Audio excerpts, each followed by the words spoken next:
여러분, 아마 어릴 적 누구나 한 번쯤은 거대한 공룡의 세계에 마음을 빼앗겼던 기억이 있으실 겁니다. 박물관에 전시된 거대한 뼈들을 보며 우리는 자연스럽게 이런 의문을 품게 되죠. 하나님이 이 세상을 창조하셨고 그 모든 과정이 성경에 기록되어 있다면 왜 성경에는 그 압도적인 존재감을 뽐내는 공룡 이야기가 단 한 줄도 나오지 않는 걸까? 누군가는 이 질문 앞에서 당황합니다. 공룡은 수천만 년 전에 멸종했다는데 성경의 기록과 앞뒤가 맞지 않는 건 아닐까? 혹시 성경이 공룡의 존재를 몰랐거나 혹은 성경 자체가 과학적 사실과는 거리가 먼 옛날 이야기에 불과한 건 아닐까 하는 의심이 고개를 들기도 합니다. 하지만 여러분, 결론부터 말씀드리면 성경은 공룡의 존재를 부정하지 않습니다. 오히려 우리가 생각지 못한 방식으로 그 거대한 생명체들을 묘사하고 있을지도 모릅니다. 우리가 성경에서 공룡을 찾지 못했던 건 어쩌면 성경이 틀려서가 아니라 우리가 단어와 목적이라는 두 가지 비밀을 몰랐기 때문입니다. 오늘은 이 흥미로운 질문을 따라가 보려 합니다. 성경 속에 숨겨진 거대한 생명체의 흔적을 찾고 왜 하나님은 공룡 이야기를 우리가 기대하는 방식대로 기록하지 않으셨는지 그 놀라운 이유를 아주 쉽고 재미있게 풀어보겠습니다. 먼저 우리는 아주 단순하지만 많은 사람이 놓치고 있는 역사적 사실 하나를 짚고 넘어가야 합니다. 바로 공룡 다이너소이라는 단어 자체가 언제 태어났느냐 하는 문제입니다. 놀랍게도 공룡이라는 말은 지금으로부터 채 200년도 되지 않은 1841년에 영국의 고생물학자 리처드 오원경이 처음으로 만든 단어입니다. 화석으로 발견된 거대한 파충류들을 분류하기 위해 무서움과 도마뱀이라는 그리스어를 합쳐서 만든 현대적인 신조어인 셈이죠. 하지만 성경은 언제 기록되었나요? 가장 최근에 쓰인 신약 성경조차 지금으로부터 약 2000년 전이고 구약 성경은 수천 년 전까지 거슬러 올라갑니다. 즉, 성경이 쓰일 당시에는 전 세계 그 어디에도 공룡이라는 단어 자체가 존재하지 않았다는 뜻입니다. 쉬운 예를 하나 들어볼까요? 조선시대 왕조실록을 아무리 뒤져봐도 스마트폰이나 컴퓨터라는 단어는 나오지 않습니다. 그렇다고 해서 조선시대 사람들이 서로 소통하지 않았거나 정보가 없었다고 말할 수 있을까요? 아니죠. 그들은 그들만의 방식으로 서신이나 파발이라는 단어를 써서 기록했습니다. 마찬가지입니다. 성경 기록자들이 거대한 파충류나 우리가 공룡이라 부르는 생명체를 직접 보았거나 전해 들었다 하더라도 그들은 그것을 공룡이라고 부를 수 없었습니다. 대신 그 시대의 언어로 그들이 아는 가장 적절한 단어인 큰 괴물, 용 혹은 기이한 짐승이라는 표현을 빌려 기록했을 것입니다. 결국 성경에 공룡이라는 글자가 없다고 해서 공룡의 존재를 부정하는 것은 세종대왕이 스마트폰이라는 말을 안 썼으니 조선시대에는 통신수단이 없었다고 말하는 것과 같습니다. 그렇다면 성경은 우리가 공룡이라 부르는 그 거대한 존재들을 과연 어떤 이름으로 어떻게 묘사하고 있었을까요? 그 결정적인 힌트가 바로 욥기 40장에 등장합니다. 하나님께서는 욥에게 베헤못이라 불리는 한 짐승을 보라고 말씀하시는데 그 묘사가 놀라울 정도로 구체적입니다. 성경은 베헤못을 이렇게 설명합니다. 그것이 꼬리치는 것은 백향목이 흔들리는 것 같고 그 넓적다리 힘줄은 서로 얽혀 있으며 그 뼈는 녹관 같고 그 갈비뼈는 무쇠 막대기 같다. 욥기 40장 17, 18절.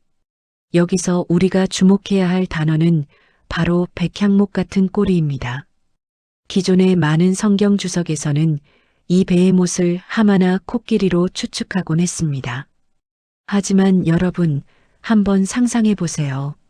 하마나 코끼리의 꼬리가 거대한 산맥의 왕이라 불리는 백향목 나무처럼 굵고 장대하게 휘둘러지나요? 하마의 꼬리는 짧고 작으며 코끼리의 꼬리 역시 거대한 나무에 비유하기엔 너무나 빈약합니다. 오히려 이 묘사에 딱 들어맞는 존재가 있습니다. 바로 몸길이가 20m가 넘는 거대한 초식 공룡, 브라키오사우루스 같은 용각류 공룡들입니다. 집채만한 몸집을 지탱하는 녹강 같은 다리뼈, 그리고 수미터에 달하는 거대한 꼬리가 한번 움직일 때마다 마치 거대한 백향목 나무가 태풍에 흔들리는 듯한 위용을 자랑했을 것입니다. 여기서 끝이 아닙니다. 이어진 욥기 41장에는 리워야단이라는 바다 괴물이 등장합니다. 온몸이 단단한 방패 같은 비늘로 덮여 있고 그 누구도 낚시채비로는 잡을 수 없는 압도적인 존재감을 가진 괴물이죠. 이 묘사는 오늘날 우리가 화석으로 확인한 바다의 포식자, 수룡의 모습과 소름 끼칠 정도로 흡사합니다. 결국 성경은 공룡이라는 단어를 쓰지는 않았지만 당시 사람들이 목격했거나 전에 들었던 그 거대하고 신비로운 생명체들의 모습을 가장 생생한 언어로 보존하고 있었던 셈입니다. 자, 그렇다면 여기서 이런 의문이 생길 수 있습니다. 하나님이 공룡을 만드셨고 성경에도 그 흔적이 있다면 왜 좀 더 자세히, 더 많이 기록해 두지 않으셨을까 하는 점이죠. 공룡의 종류는 무엇인지, 왜 멸종했는지 같은 정보가 들어 있었다면 얼마나 좋았을까요? 하지만 우리는 여기서 성경의 기록 목적을 분명히 이해해야 합니다.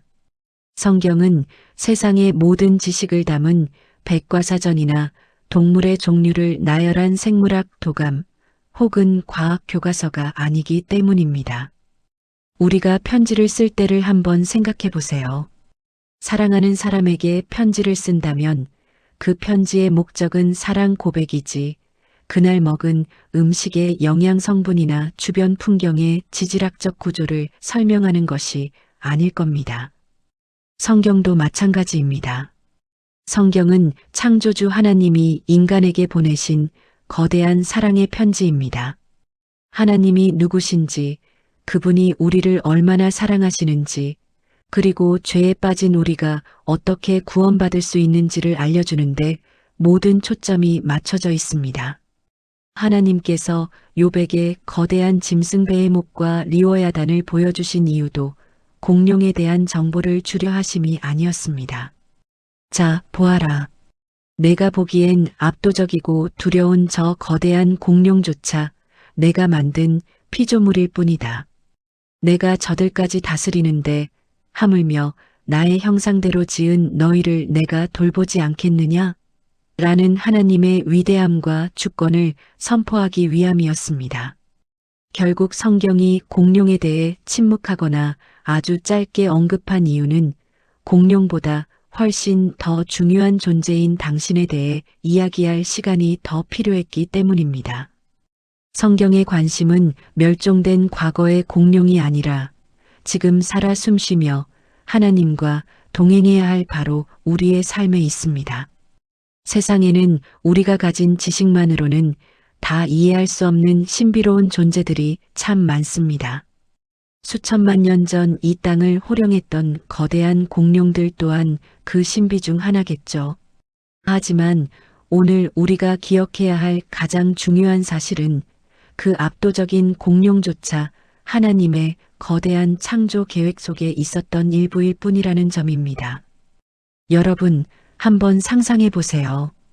발자국 하나가 우리 몸보다 더 큰 그 거대한 생명체들을 만드시고 다스리시는 분이 바로 지금 여러분의 작고 세밀한 삶을 돌보고 계신 하나님이라는 사실을 말입니다.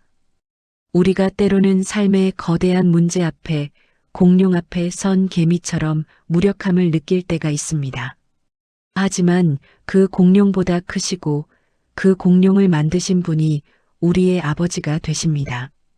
그분은 멸종된 과거의 공룡보다 오늘을 살아가는 여러분의 한숨과 기도를 더 소중히 여기십니다. 성경이 공룡의 이름 대신 여러분의 이름을 기록하기 원하시는 이유도 바로 여기에 있습니다. 오늘 성경 속 공룡 이야기가 여러분의 호기심을 채워드리는 것을 넘어 창조주 하나님의 위대함을 다시 한번 깨닫는 시간이 되었기를 바랍니다. 오늘 이야기가 흥미로우셨다면 구독과 좋아요로 마음을 표현해 주시고요. 여러분은 성경 속 베헤목과 리워야단이 정말 공룡이었다고 생각하시나요? 아니면 또 다른 궁금한 성경 속 존재가 있으신가요? 여러분의 흥미로운 생각들을 댓글로 자유롭게 나눠주세요. 저는 다음 시간에도 성경 속 깊은 지혜와 신비로운 이야기로 여러분을 찾아오겠습니다. 오늘도 하나님 안에서 평안한 하루 되세요. 시청해 주셔서 감사합니다.